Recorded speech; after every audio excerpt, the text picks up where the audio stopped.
Meu nome é Marta Oliveira, eu sou candidata a vereadora pelo PMN por São Paulo. Eu trabalho com cultura há 30 anos, minha área sempre foi arte pública e intervenção cultural.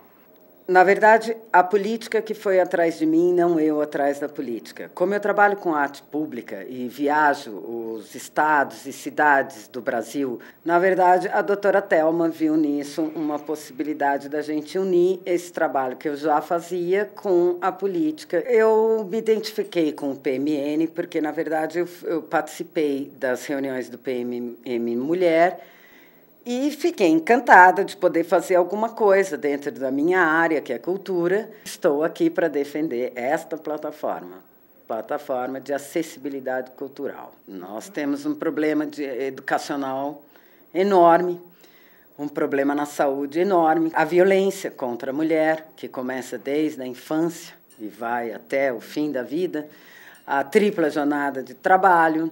Eu proponho que as pessoas, primeiro, possam, na questão educacional, que elas tenham acesso a uma educação paralela à escola, que passe a ter um conhecimento mais abrangente. E uma das maneiras que eu vejo que é possível que eu intervenha nessa situação é com a educação da sociedade para a cultura, um olhar da pessoa para a cultura, um ouvido da pessoa para a cultura, porque isso realmente não ensinam só na escola. A mulher vem tomando a sociedade como um todo de uma maneira, de uns anos para cá, bastante interessante. Porque da situação de dona de casa, né, há pouco tempo a mulher não podia nem votar, não podia entrar no fórum de calça comprida. Então, eram situações totalmente absurdas. O que também faz parte da educação é separar o problema da mulher do problema do homem. Quando educação, saúde, toda essa parte é do ser humano um direito, não só da mulher. O que faz a gente trabalhar com a mulher? Porque a gente tem uma disponibilidade do trabalho, para o trabalho. A gente faz parte, hoje em dia, da entrada de recursos familiar. A gente quer exercer um papel diferente do que foi anos e anos e séculos a fio nos dado. Então, na verdade, é bonito você ver isso crescendo. E dentro da política, que é ainda um espaço bastante masculino, você vê a entrada. Hoje ainda temos leis de 30% de participação, que força com que a gente possa entrar, porque as mulheres elas estão há muito tempo fora dessa possibilidade. Eu entrei na política agora numa tentativa de conseguir levar às pessoas aquilo que eu sei, aprender com as pessoas, porque o que eu tenho feito aqui é muito mais aprendido do que ensinado, e tentar melhorar de uma maneira geral o ser humano como um todo, porque a hora que a gente melhorar o ser humano, a gente melhora tudo. Meu nome é Miriam Massarolo, eu sou advogada, militante, também sou jornalista e sou presidente nacional do PMN Mulher. Eu entrei para a política, para ser bem sincera, um pouco no susto. Eu não era muito favorável, como a maior parte das mulheres, eu encarava a política como algo assim meio sujo, meio corrupto. Então, não me interessava. Era um caderno do jornal que eu costumava jogar fora. Mas, com o tempo, a minha família sendo muito presente nessa área, eu acabei sendo obrigada a ouvir. Pelo menos na hora do café da manhã, no almoço e na janta, acabava ouvindo sobre política. Fui me interessando. E fui descobrindo que não existe nada sem política. Se você não tiver política como fonte, você não consegue resolver nada, nem nesse país, nem no mundo. Eu acredito no PMN. Eu acho que o PMN é um partido que ainda é fiel às suas ideologias. Eu acho que o PMN é um partido que não fecha as portas para as pessoas, permite que as pessoas cresçam, que as pessoas mostrem o seu trabalho. E, justamente por acreditar no PMN, eu não poderia fazer parte de nenhuma outra legenda sem ser essa. Eu não sei falar muito sobre o meu estado, porque, na realidade, o PMN, para mim, ele é um trabalho nacional. Então, eu tenho que ter uma visão ampla, eu tenho que ter uma visão da nação. Eu ando muito por todos os estados e, nesse andar pelos estados, eu vejo que os problemas eles se repetem. Em número, às vezes, um pouco mais elevado num lugar do que no outro, às vezes, uma situação mais grave num lugar do que no outro, mas as mulheres sofrem violência do norte a sul no país. As mulheres sofrem discriminação em todos os estados do país. As mulheres ganham mais, ainda que façam a mesma coisa. Desculpa, não é nada disso. As mulheres ganham menos, ainda que façam a mesma coisa em todos os lugares do país. Lógico que existem exceções, essas despontam, mas a grande maioria sofre os mesmos problemas. Problemas com o marido, com o filho, com a família, e eu acho que a função de uma política, a função de uma dirigente política, é levar para essas mulheres soluções, ou, pelo menos, trabalhar com elas formas de minimizar esses problemas. Num país tão carente como o Brasil, você falar em políticas femininas, você tem que falar de tudo, de tudo. A gente precisa de tudo. Mas nós acabamos de ter o nosso primeiro encontro nacional. E nesse encontro nacional, nós levantamos logo de cara 3 bandeiras. A primeira bandeira a ser trabalhada é a bandeira da violência contra a mulher. Não só acenando com a lei, mas fazendo com que ela entenda o que essa lei propõe e que ela possa refletir e utilizar ou não essa lei. Ela não pode agir de uma forma impetuosa, num momento de nervoso, por exemplo, mas ela também não pode deixar de agir se não for simplesmente um momento, mas se for uma constante na vida dela, a situação que ela está vivendo. Também é importante que a mulher entenda que a violência não é só uma violência física. Muita gente encara que violência é eu apanhei. Não é isso. A violência ela pode ser emocional, ela pode ser psicológica, ela pode ser 1000 tipos de assédio. E toda mulher tem que estar consciente dessa variação. Porque se ela não estiver consciente dessa variação, ela nunca vai conseguir enxergar se ela está enquadrada dentro desse problema violência feminina, violência contra a mulher, melhor falando, ou não. A segunda grande bandeira que nós estamos levantando é a bandeira do meio ambiente. E daí nós também temos que trabalhar com as mulheres que meio ambiente não é simplesmente você falar de algo verde, não é você defender as árvores, né, ou a água. Isso também é meio ambiente, mas é um meio ambiente natural. Fora isso, nós temos o meio ambiente urbano, o meio ambiente cultural, e nós temos que defender todos eles. Hoje em dia, uma grande bênção é a informação. Você recebe em tempo real informação no Brasil todo, mas essa mesma bênção pode ser um problema se ela trouxer uma coisa chamada um processo de aculturação. Você perde sua cultura de origem para substituir a sua cultura por algo que não é teu. Então, você fica entre 2 mundos. Isso é um problema também a ser combatido. De que forma você pode aceitar e agregar o que for de bom sem perder o que é seu de origem? É uma das nossas bandeiras esse ano também. E uma terceira grande bandeira que nós temos, e isso a gente fala como uma bandeira feminina, mas na realidade é da população como um todo, é a bandeira da saúde. Como usar o que nós temos na Constituição garantido como um direito, o direito de todo ser humano, de todo brasileiro, ser atendido na sua saúde. E esse direito ele vem de um dever que é um dever do Estado. Mas não é o que nós vemos. Nós temos dificuldade em sermos atendidos em postos de saúde, nós temos dificuldades em conseguir um remédio gratuito, ou até mesmo de conseguir um remédio que não seja gratuito, mas mais barato. E eu acho que isso tem que ser trabalhado com as nossas mulheres, tem que ser trabalhado nos nossos municípios, porque a saúde é fundamental. Sem a saúde, não vai adiantar a gente falar nem de violência e nem de meio ambiente. Sem a saúde, a gente não vai ter nada. Eu acho que as expectativas para o futuro da mulher na política brasileira são excelentes. Nós começamos em 32, são 80 anos que nós estamos votando. Ainda estamos no processo de luta pelo espaço.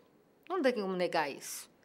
Não adianta a gente virar e falar assim, não temos os nossos espaços. Não, não temos, mas estamos conquistando os nossos espaços.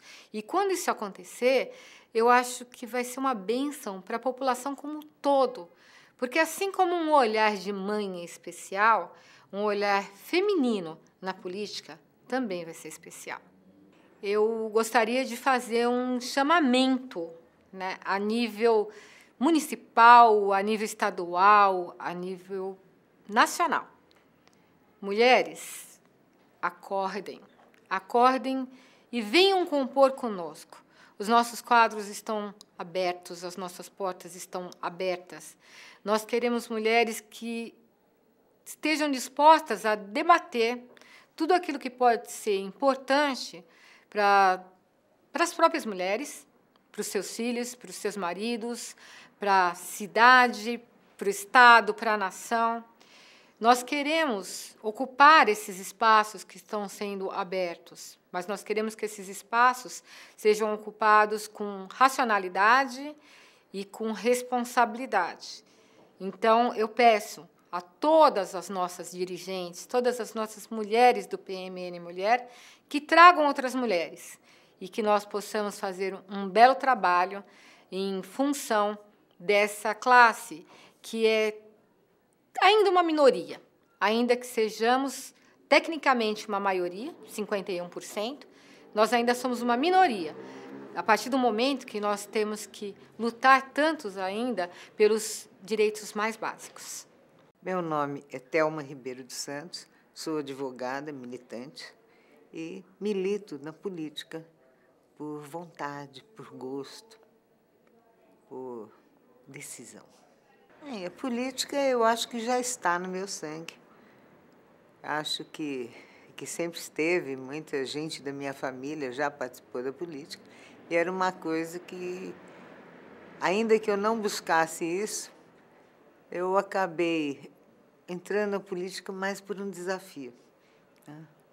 Tem uma história muito particular, que é uma história de amor, que se estendeu por tentar realizar um projeto político, onde eu via que as coisas não aconteciam.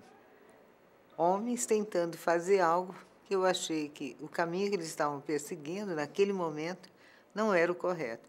Estava faltando um trabalho de organização das ideias, né? E você nada constrói se não fizer realmente um projeto. Aquele projeto que você tem um princípio, um meio e um fim, para alcançar o resultado pretendido. E assim foi. Eu tive uma participação já desde o início, mesmo não tendo particularmente atuado na política, mas eu busquei entender o que era preciso ser feito. E participei. Eu fui até candidata a vice-presidente da República durante um certo tempo e achei naquele momento que, se eu me dedicasse àquele momento eleitoral, o trabalho político em si não seria nunca realizado. Então, eu desisti daquela indicação minha como candidata e me dediquei a realizar a tarefa, no meu entender, maior, que era a construção de um partido definitivo. Tive muitos percalços, tivemos momentos que hoje até eles servem, vamos dizer assim, para rir um pouco, né? Situações, porque a legislação determinava a formação de um partido se estabelecendo em pelo menos 1/3 dos estados brasileiros, ou seja, 9 estados. E era uma tarefa, de certa forma, insana, porque você, como eu cheguei a mencionar os companheiros, você tinha de construir um edifício e, se faltasse uma telha no telhado, pronto, tudo perdido. Você tinha de começar desde o início, voltar às fundações. Então, por essa razão, é que eu achei que teria de montar, primeiro de tudo, um plano de trabalho.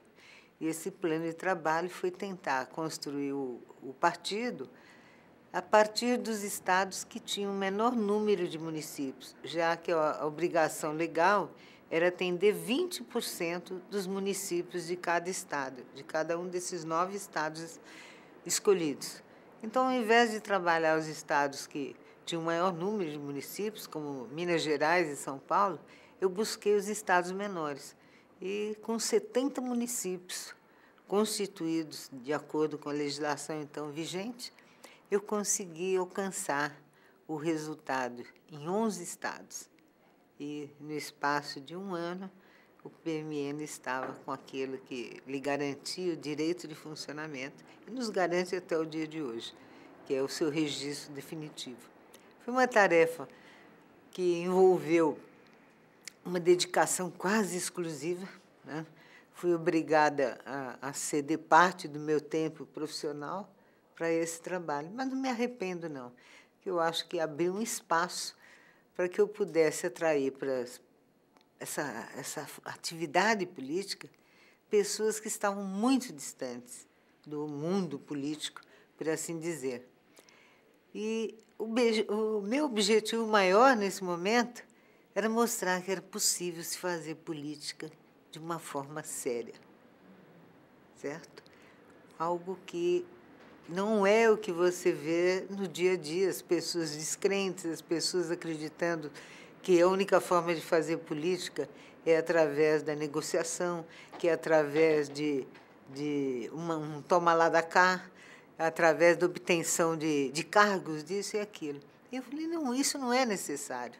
A gente tem que saber dividir a nossa atividade profissional, que nos dá a subsistência, da atividade política, que é um bem maior. Você não está fazendo algo para obter para você ou para os seus. Você tem de fazer algo para toda a coletividade. Essa coletividade encerra o Brasil como um todo, esse país continental, que precisa ser visto com outros olhos, com os olhos do amor, o amor cívico, eu gostar do meu país. Eu, recentemente, tive a oportunidade de passar por 5 países e descobri com muito sentimento que o que falta ao brasileiro é exatamente isto, amor à pátria. Mas não é só esse amor que você vê cantado nos hinos, não. É o reconhecimento do que nós temos. Eu estive em países onde o café da manhã oferecido nos hotéis é inferior a qualquer hotel de 3 estrelas no Brasil. A abundância que nós temos aqui, o tratamento que nós, mesmo dentro das nossas limitações, oferecemos àqueles que de nós se aproximam. O que nos falta é um trabalho mais organizado, é um trabalho, uma visão profissional de como nós devemos apresentar e oferecer o nosso país ao mundo. Isso é que está nos faltando. Isto é que poderia gerar uma infinidade de empregos em todos os níveis de trabalho que uma atividade de hotelaria, de turismo, obriga a ter, desde um plantador de tomate até um gerente, realmente, de um serviço de hotelaria. O serviço de turismo, a valorização do que nós temos de melhor, os nossos rios, a riqueza das nossas florestas, o nosso mar, as nossas praias. Tanta coisa linda nós temos para oferecer ao mundo, mas nós não estamos sabendo tirar disso o melhor proveito. Tanto os homens quanto as mulheres no Brasil, e as mulheres em maior quantidade, já que são maioria, têm esse profundo complexo de inferioridade. Isso eu reconheço em todo brasileiro. Ele se sente inferior e não sei qual é a razão. Esse aqui, eu acho que é o único país que é realmente miscigenado. Um país onde todas as raças, todas as religiões, todo mundo consegue conviver. Nós somos algo sui generis, mas o brasileiro não tem essa consciência. Provavelmente pelo fato de que olham de dentro para fora. Quando você olha de fora para dentro, você olha esse solo aqui, você fala, está explicado por que o Papa se ajoelhou e beijou. Porque realmente nós somos diferentes. Nós temos uma grandiosidade, não só no nosso território, como também nesse ser humano que existe aqui. Nós não podemos continuar pecando, deixando evoluir esse processo de decadência do ser humano. O brasileiro é um povo muito bom, gente muito fina, muito amável. Só precisa aprender, primeiro, a não aceitar mais a impunidade, a se indignar com todos os atos de corrupção que ocorrem à solta por aí e tomar consciência dos seus direitos. Quando o brasileiro aprender a agir assim, a se respeitar, eu tenho certeza que isso aqui tudo vai mudar. As bandeiras que nós temos de desenvolver é despertar nas mulheres, que a mulher ela é, vamos dizer, mais persistente, ela encara com muito mais resistência os azares da vida, as dificuldades. Eu sempre digo que as mulheres são grandes administradoras porque elas conseguem administrar um salário mínimo que o marido ganha, né? E fazer isso durar 30 dias. Então, eu acho que as mulheres, no momento em que elas passarem a olhar a política de uma forma, não como algo para ser afastado, mas algo para você dominar, para você realmente assumir no seu dia a dia, no momento em que as mulheres, como grande maioria, passarem a agir dessa forma, eu acho que nós vamos conseguir dar uma outra feição à nossa pátria. Eu não tenho dúvida quanto a isso. Porque eu acho que as mulheres, quando querem, elas vão à luta e elas vão em busca daquilo que elas sabem que é o melhor para si.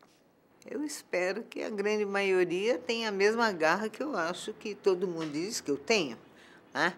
De não ter medo de encarar o desconhecido, de não ter medo nem vergonha daquilo que não sabe, porque você só não sabe as coisas até o momento que você passa a adquirir o conhecimento a respeito dela. Esse é um momento divisor de águas, né? Eu posso não saber como fazer alguma coisa, a partir do momento em que eu tenho vontade, quero e me dedico, eu vou aprender e pronto, acabou o desconhecimento. Aquilo passa a fazer parte da minha vida, eu posso partir para outras coisas. E eu acho que é isso que as mulheres, basicamente, precisam fazer no Brasil.